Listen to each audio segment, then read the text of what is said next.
Hi, everybody. Hey, what's up? What's up? So I didn't really let anybody know that I was going to go live today. I kind of wanted to be really spontaneous about it. And as fate would have it, some really, really great news came my way early this morning in regards to some awesome arrests that were made. So the first thing I want to talk about is a Peter Dalglish. He was a senior United Nations official, and he has been arrested on charges of pedophilia. He was a central key player in the funding and creation of an organization called Street Kids International. Now, remember, folks, and without any introduction, because you guys know what I'm about, you know what I like to focus on.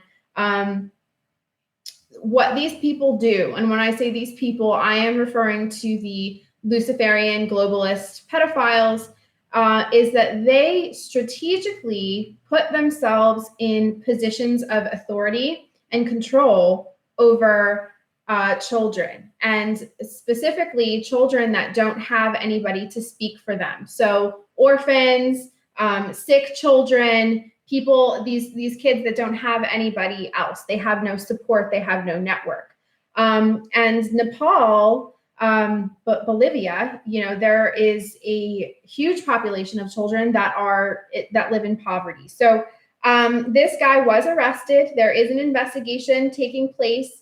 So I looked at that as just awesome news and further validation and confirmation that this really is happening, you guys. There are so many resignations to date now over the past 18 months or so and longer of, various CEOs and people in all of these authoritative positions that are just sort of bowing out, and they're saying, you know what, the jig is up, game over. I am stepping down before I'm exposed publicly and disgraced and this and that. So it's not that hard to see the psychology of these people and how they're very quickly and strategically, moving away from the spotlight so that they can kind of evade what is inevitably coming.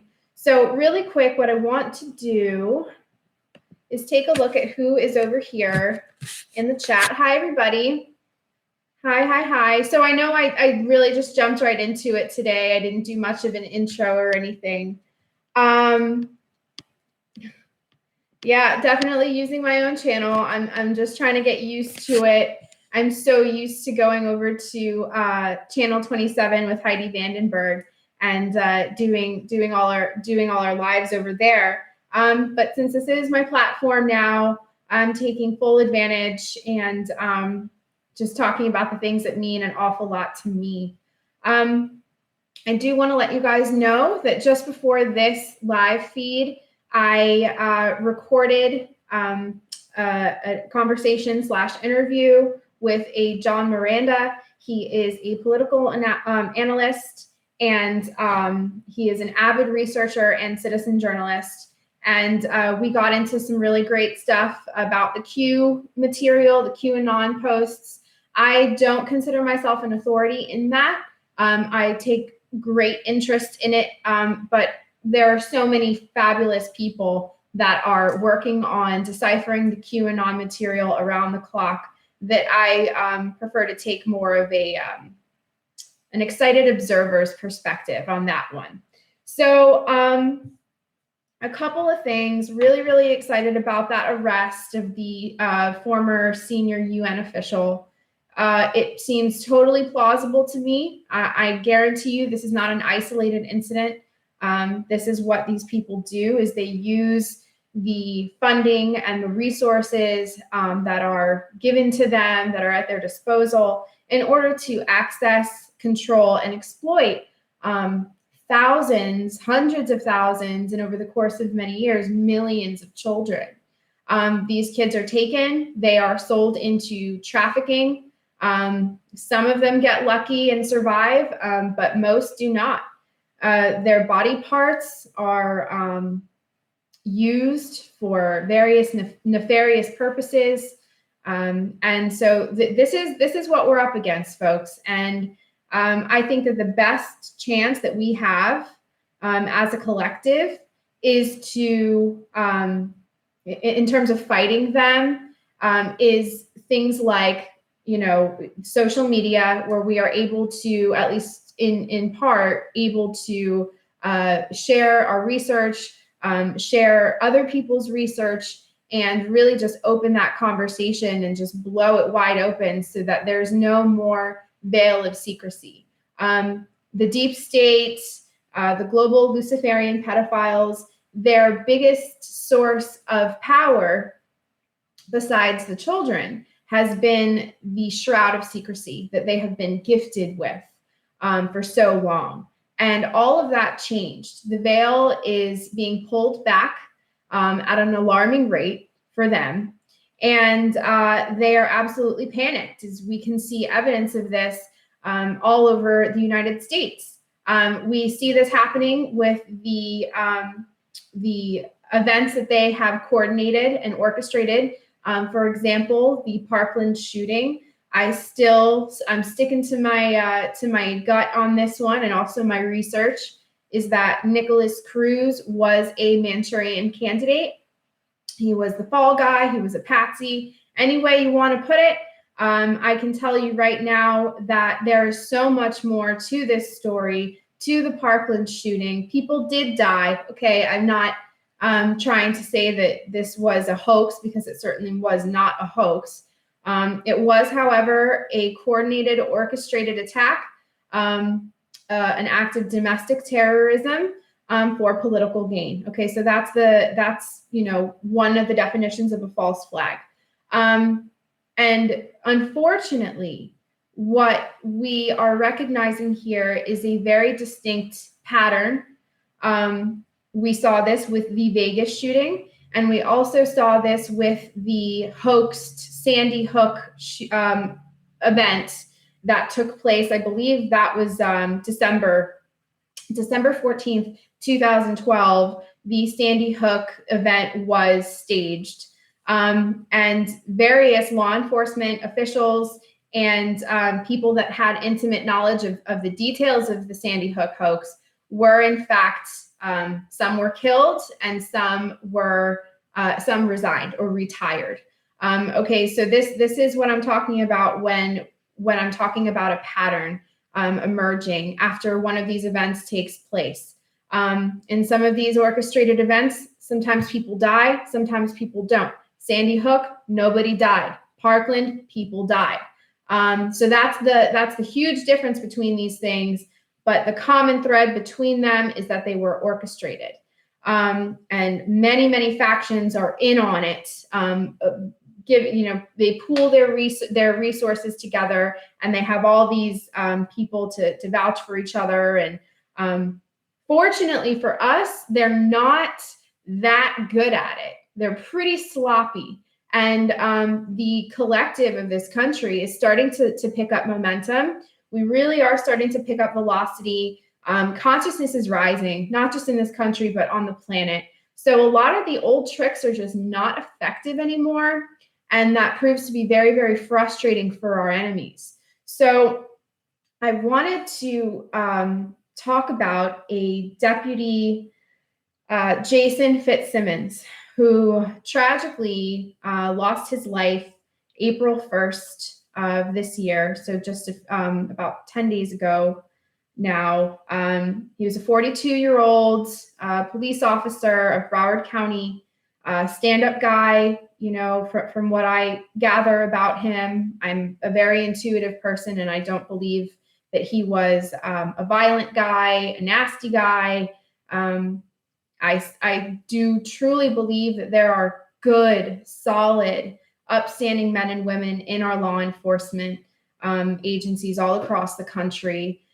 So while I certainly don't co-sign on the empire and the laws that they have, that they enforce, I know that there are very good people in law enforcement. So you're not going to hear me bashing the police as a whole, because as you can see, there are people that are within those organizations, and they want to help. They want to do what is right for the country, for the people of this country, and for the benefit of humankind. So Jason Fitzsimmons, Officer Jason Fitzsimmons, was 42. He was found dead in his home.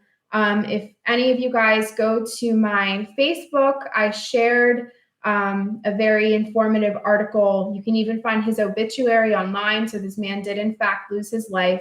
He was extremely healthy. This guy was in fantastic shape. He was young.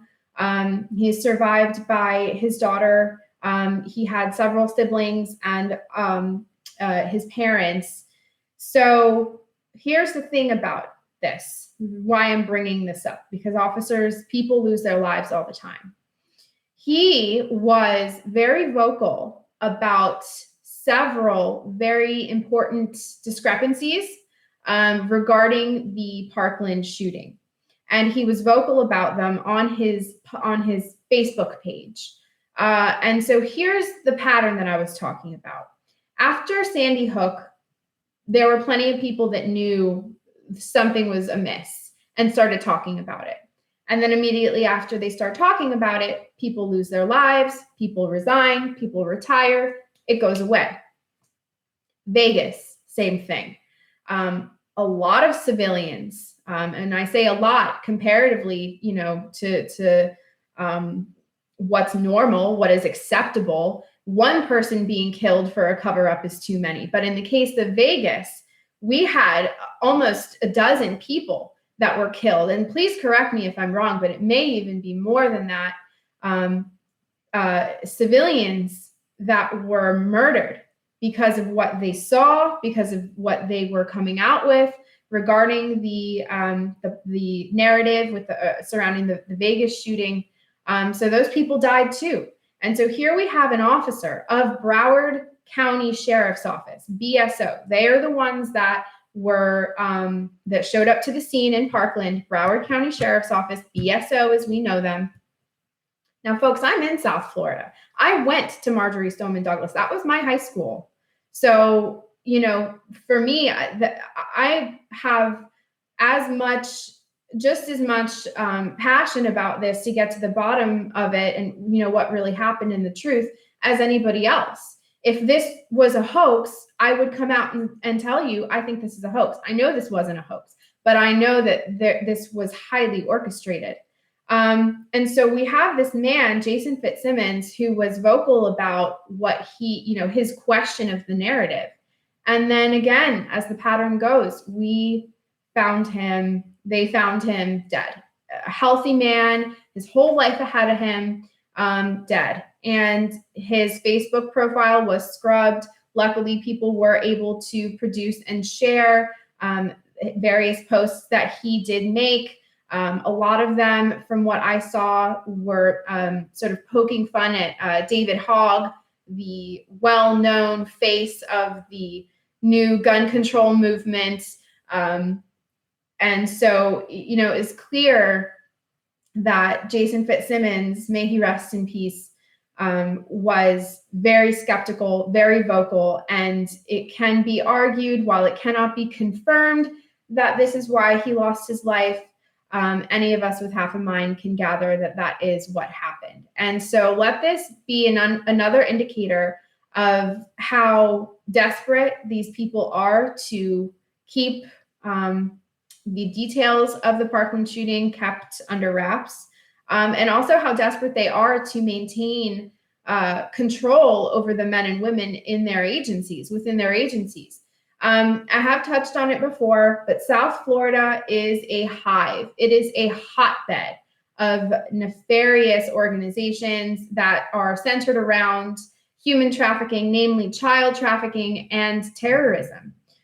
We are as far south as you can get in the continental US. We are close to Cuba. We are close to Haiti. We are close to many islands that, they are able to sort of funnel people and goods out and in. which brings to question, why is President Trump putting so much energy into building a wall? Well, I happen to believe that it's all about trafficking and combating trafficking. And so I'm not an expert at immigration. I'm certainly not.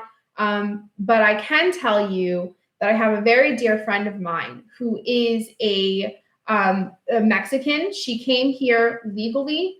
And she followed due process, and she's a wonderful human being. I value her opinion so much. She's so intelligent, and we had a very candid conversation about immigration.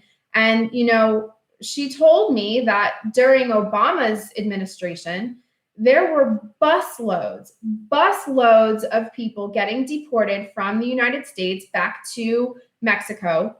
And it was terrifying. She said it was one of the most terrifying times in her town's, history, because everything was so up in the air, and people were getting deported left and right.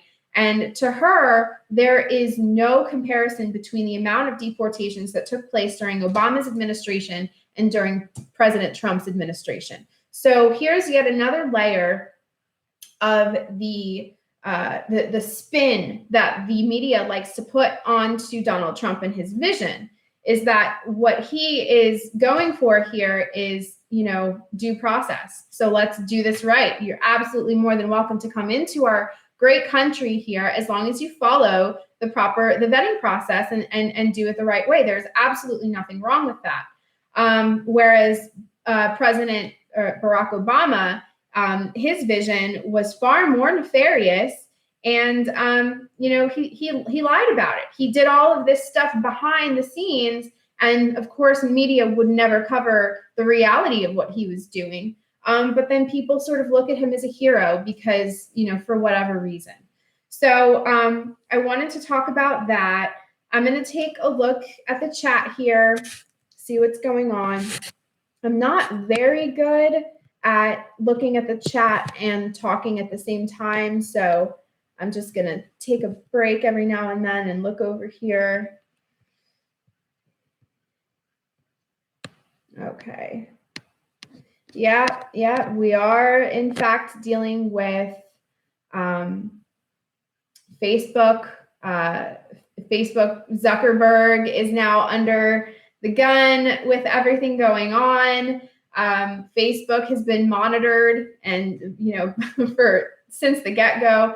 None of this surprises me. I actually anticipate in the foreseeable future a huge data dump where all kinds of information that we thought was private is actually exposed, and for no reason other than to shock people into the realization that this is how closely they've been watching us.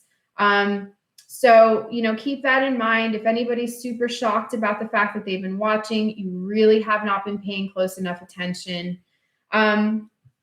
So with all that being said, I really wanted to talk about Officer Jason Fitzsimmons. When I got that news, I was very upset.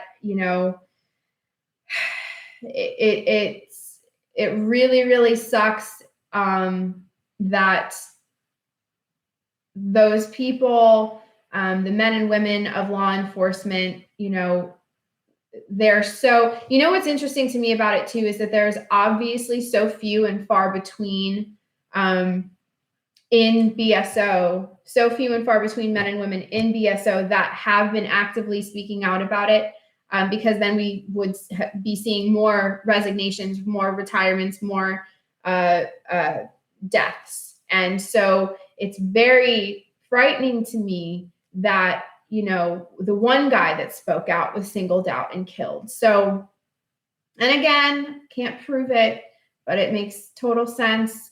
We can we can gather a lot of intel and even make predictions based on patterns. Patterns always tell us what we need to know about anything and everybody.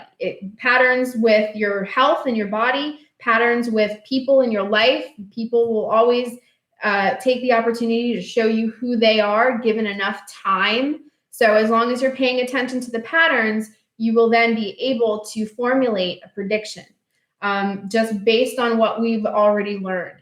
So it is obvious to me that this man was a patriot. He was a true protector of people, and he cared about the Constitution as I do.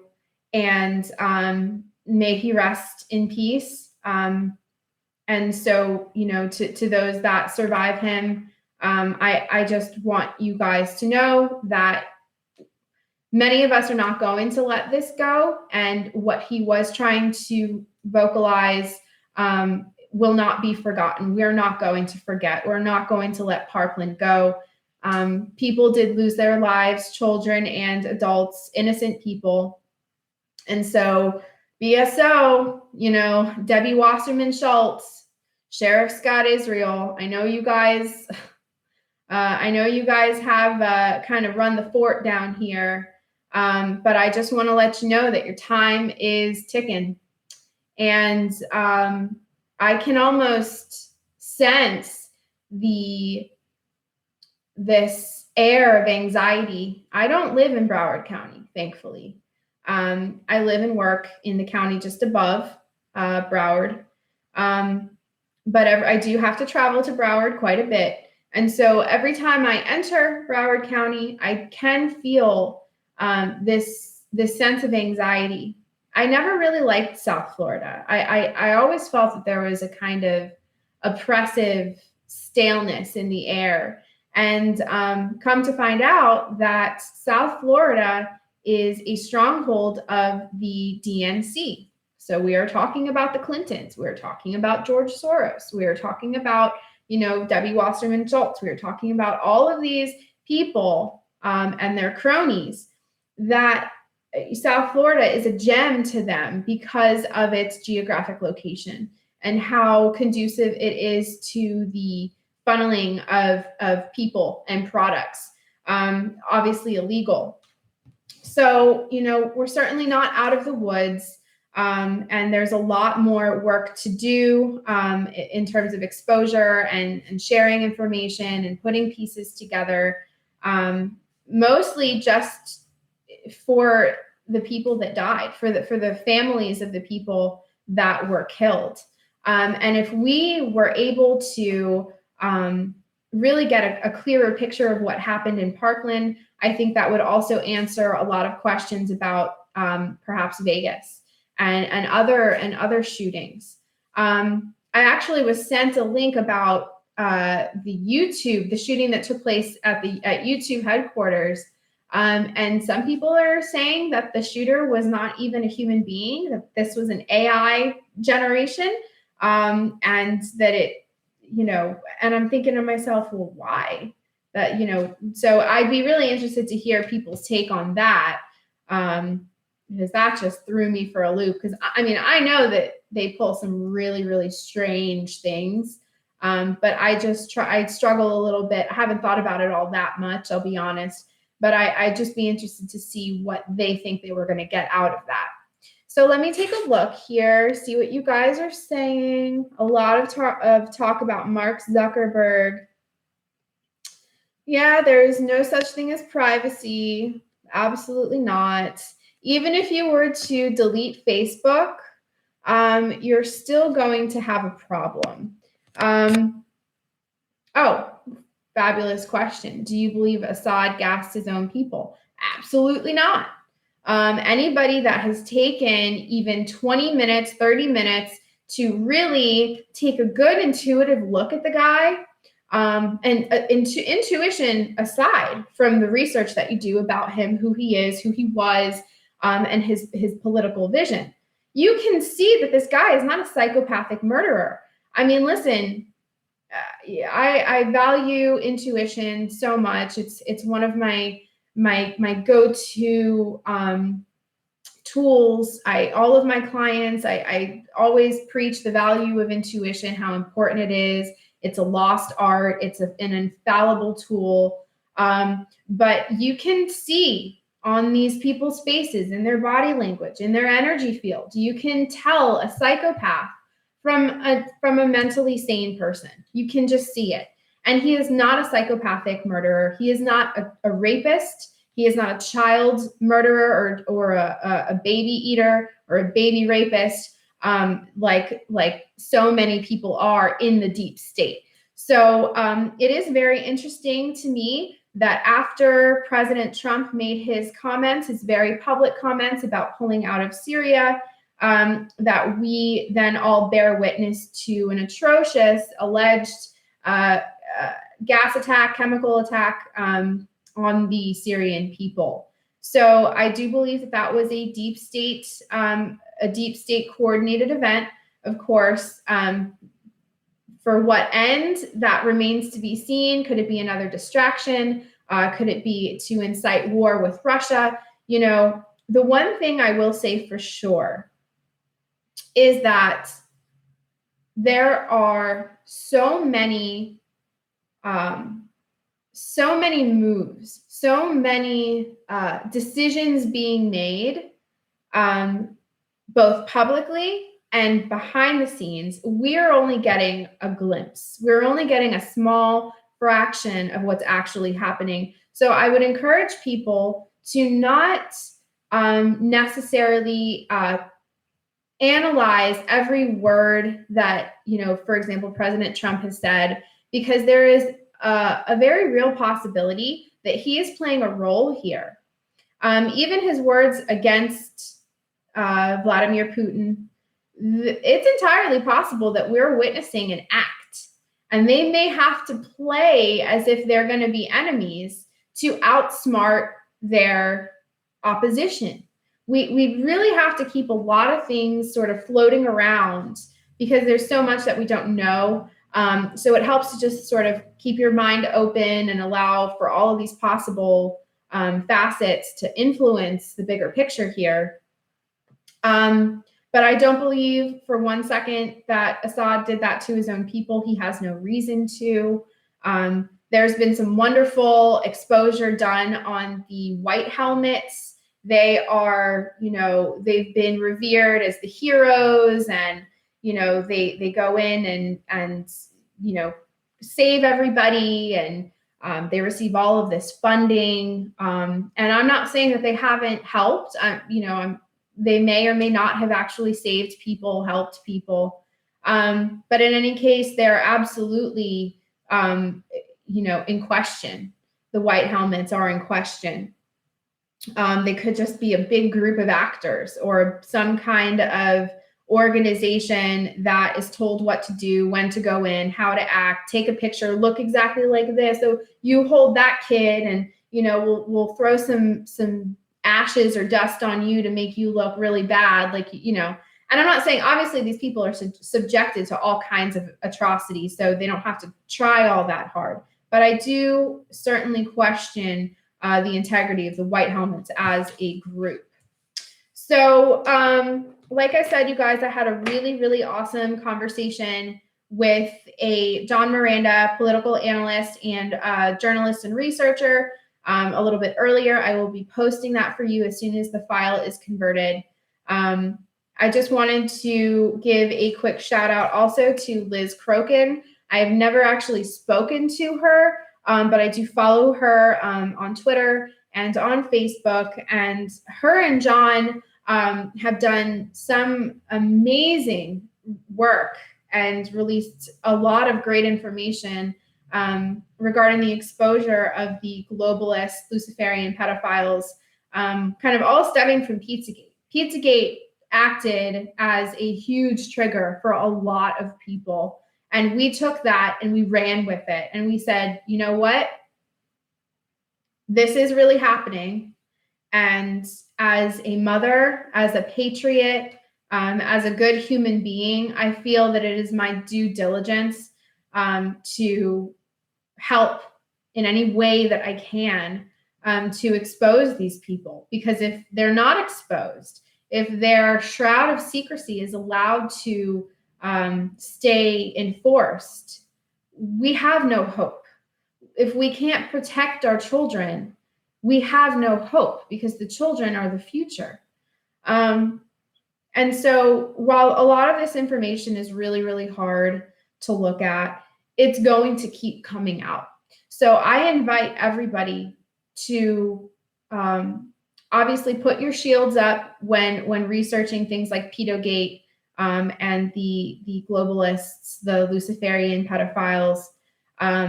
But you really need to allow yourself to be strong and to put on your spiritual armor. Because make no mistake, folks, we are in the middle of a spiritual clash that has been raging for many, many, many years. But right now, we are, in fact, in the eye of the storm. We are right in the middle of it. And so everybody needs to realize that the things that take place behind the scenes, as they happen, we may not hear about it for several weeks, several months. So, and a lot of people that I know are very attuned with the collective energy. And so when something very serious happens, good or bad, we feel it. And we'll be like, oh, I'll talk to someone, they're like, oh my gosh, I'm so drained today. I'm so tired. I don't know what's going on. I feel so stressed out. And it's like, well, and then we find out that something happened. It was a big break. And so we're all collectively, some of us, subconsciously, but a lot of us are consciously aware of this fight. A lot of us are contributing our energy to help. And it doesn't matter, you don't have to start a YouTube channel. You don't have to put yourself out there or talk about it at family dinners, because that all falls on you. How extremes you want to be, how outcasted are you comfortable with being? But make no mistake, folks, is that we are in the middle of a huge turning point in Earth's timeline in human history.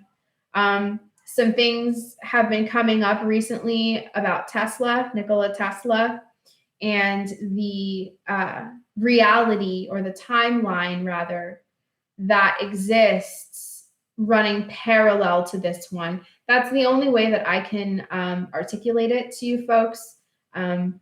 If you were to try to conceptualize the many realities, the many timelines that exist, they don't exist chronologically. They exist kind of stacked up on top of each other or parallel to each other. So it's all happening all at the same time.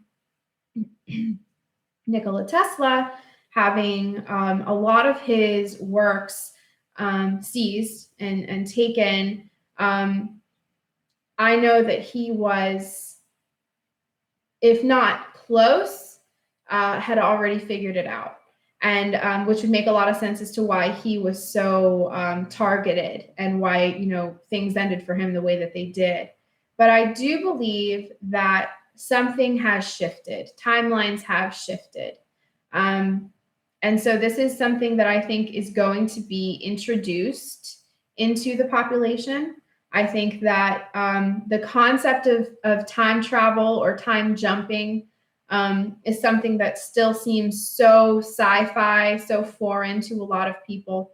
But then there are a lot of people that understand that in order for time travel to be possible, all that really needs to be proven is that the light speed barrier could be broken, because essentially that is what makes up chronological time and space as we understand it. Is that light speed, the speed of light. Okay, so a few things actually went on. I'm not 100% sure if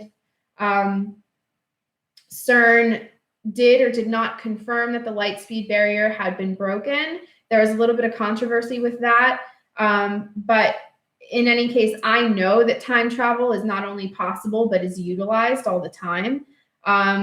And I believe that it has been utilized by both the negative factions and the positive factions. And in this case, the positive factions that we are talking about are the white hats. They are the operatives embedded within various organizations of government and beyond that are working diligently to create and facilitate the most ideal outcome for humanity. So I do believe that something shifted.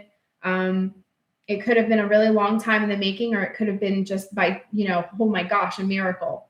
But in any case, we are looking at um, an introduction of this concept into the collective that may be well received or it may not be. I mean, that is entirely up to the individual to choose for themselves, how they feel about that.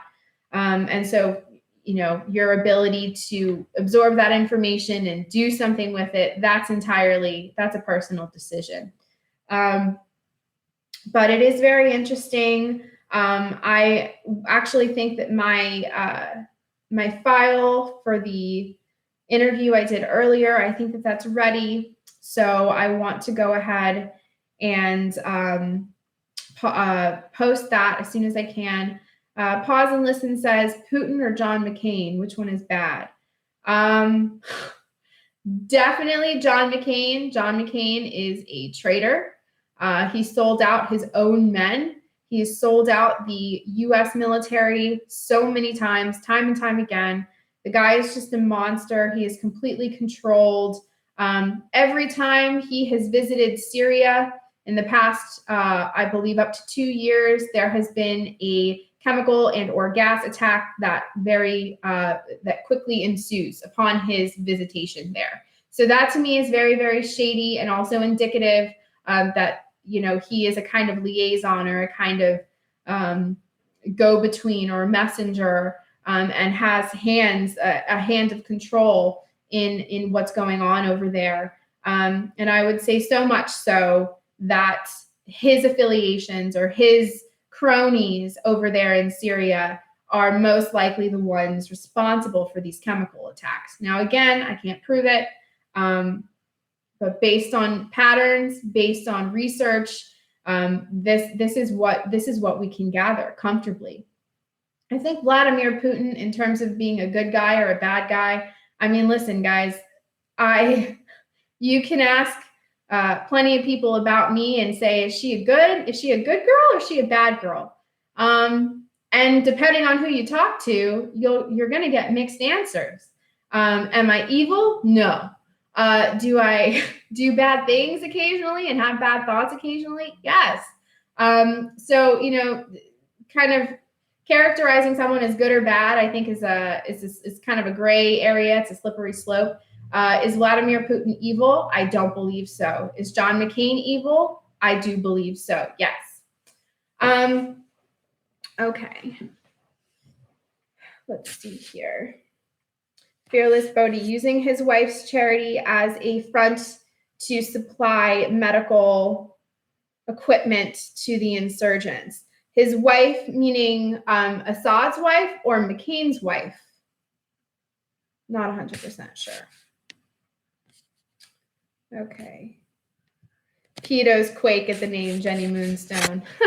That's what I'm going for. I hope so. Okay, so let's see here. Lots of great comments. You guys, thank you so much for joining in and commenting. I really, really appreciate it. Let's see.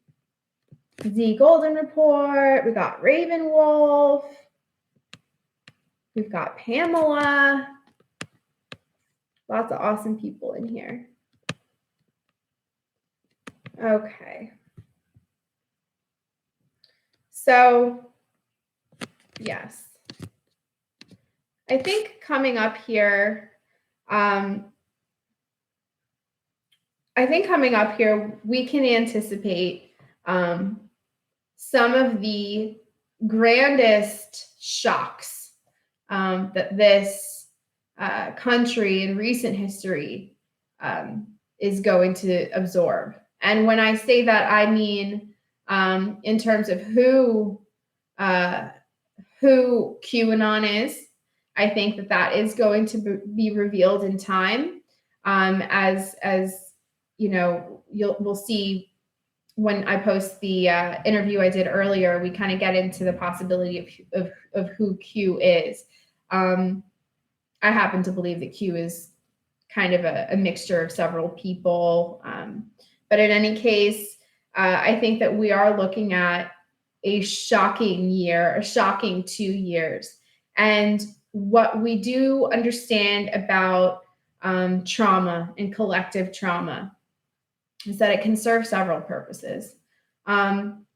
What we had with the Parkland shooting was a mass trauma perpetuated by a negative faction. They utilize these very textbook, I will say that I will call it what it is, these textbook mind control techniques to utilize and perpetuate whatever it is they'd like to carry out. So in terms of what happened in Parkland, we had a very affluent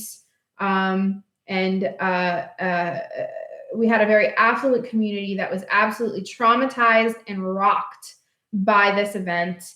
And now what we have in the case of many of the students in particular is we have a blank slate, a blank canvas, because that's what trauma does. And in MK Ultra, which is another topic that I'm very, very passionate about, and I will be discussing it in great detail in the future. With MK Ultra, particularly the programming techniques that go into beta programming, alpha programming, the Manchurian candidates that are used to seduce, extort, assassinate, extract, all of these various purposes that they utilize Manchurian candidates for. It all starts with trauma. The earlier the trauma is inflicted, the better. So in the case of Parkland, what we had was a group of affluent teenagers.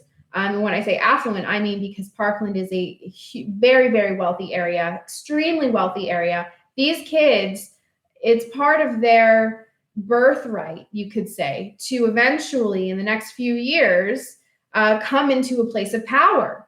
And in some of their cases, it could be political power. So what they did was traumatize a group of people, of young people, and now they have rewritten their minds. They have rewritten their psychology. They have compartmentalized and fragmented this group in such a way that they lend themselves now to whatever programming the controllers decide to put inside of them. And so we are looking at this taking place on even a national scale in terms of the QAnon posts. Only when we have the QAnon posts and various leaks that are taking place, Pizzagate is a really, really good example of how trauma can be utilized for positive purposes. And so what I mean by that is the breaking of Pizzagate back in 2016 through the WikiLeaks was traumatizing, changed my life, changed my health, changed my interpersonal relationships. It was like still. And so it's an example of how a positive faction such as WikiLeaks and the people that work so desperately, Seth Rich died to get this out. Okay. So we can say that he's a good guy. Okay. These are the good guys. The people that brought us Pizzagate, they're the good guys. They utilized what they had to have known was going to be an extremely traumatizing subject matter, but they used it in a way that would shock people into doing something. Unfortunately, what shock and trauma does, trauma in particular, is it can be very destructive. So a kind of breakdown process occurs where you feel like you're dying. Things really start to fall apart.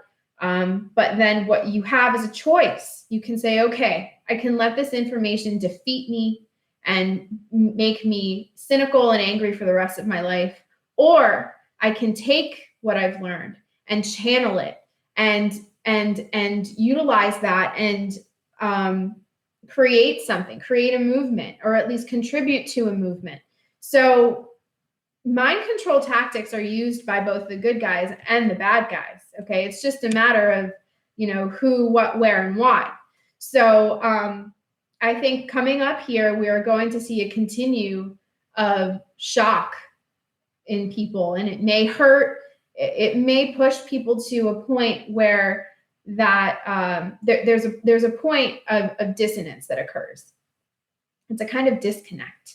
And I see it all the time with people that I present some of the Pizzagate, Pedogate information to. Very sensitive subject, very difficult to talk about. Sometimes people don't believe, they just don't believe it. They can't go there because it challenges all of their ideas about how the world works, who's in charge, what's possible, and more so, what is possible to be perpetuated right under your nose. Nobody wants to believe that Child Protective Services is complicit in the kidnapping and trafficking of hundreds of thousands of children a year. People don't want to believe that. It's so inconvenient it's so inconvenient. It's so problematic. But let me tell you something. And I'm not talking about you guys. I'm talking about the people that aren't ready or willing to look at this information and wake up. Your discomfort, your temporary discomfort in taking in this information is nothing. It is nothing. It's not even a blip on the radar in comparison to the actual suffering that was experienced by the victims of these heinous, atrocious activities. So I'm live on YouTube right now, babe. My husband just came home. So my philosophy is that as individuals and as patriots, our contribution to the exposure of this information has everything to do with just sitting down and looking at it, regardless of how uncomfortable it makes you, regardless of how small and helpless it can make you feel. That is just a little thing that we can do to help, because if we don't look, it will never get exposed. There really is a science behind collective consciousness. There is a science behind information sharing. Actually, I think there's something called the 100th monkey experiment, where it was a similar process, a similar experiment that went into, a certain group of people was given this information, and then all the way across the world, somehow they knew about it too. And I totally butchered that just now. But my point is that through the consumption and absorption of this information, of really knowing what these people do, why they do it, and how they've been given the power to perpetuate it for so long, and how they're still in control, just that knowledge contributes to the rising of consciousness, to the upgrade in frequency. And if we just do this much, if each of us just does this much, we're actually contributing to the solution on a grand scale. So I guess I'm going to jump off here now. I am really, really thankful for all of you for tuning in. I plan on doing this as much as I possibly can. Again, thank you guys for tuning in. I will be posting the interview I did earlier with John Miranda. A big thank you to him for coming on and allowing me to pick his brain. And he's got some really great theories going on about who QAnon possibly is. Very, very excited. Folks, we all have a reason to be excited. We all have a reason to be confident in the trajectory of our republic. I think that things really are changing. We just have to allow ourselves not to get caught up in the propaganda machine. Don't listen to them, because they're lying when they tell you that we actually have all of this contention. We don't. We're actually more united than we've ever been. They want us to think that we're divided. Most people actually have a level of common sense and can see that something's not right. Most people that I talk to don't trust the government. It doesn't matter if they identify as left, right, or anything in between. Most people have the mind enough to understand that corruption not only exists, but has reached a cap point where people are done. So this actually allows for a very conducive environment to release a lot of this information, because now it's like green light, coast is clear, the people are ready. So I'm ready. I know you guys are ready. Thanks so much for tuning in. I will see you guys next time.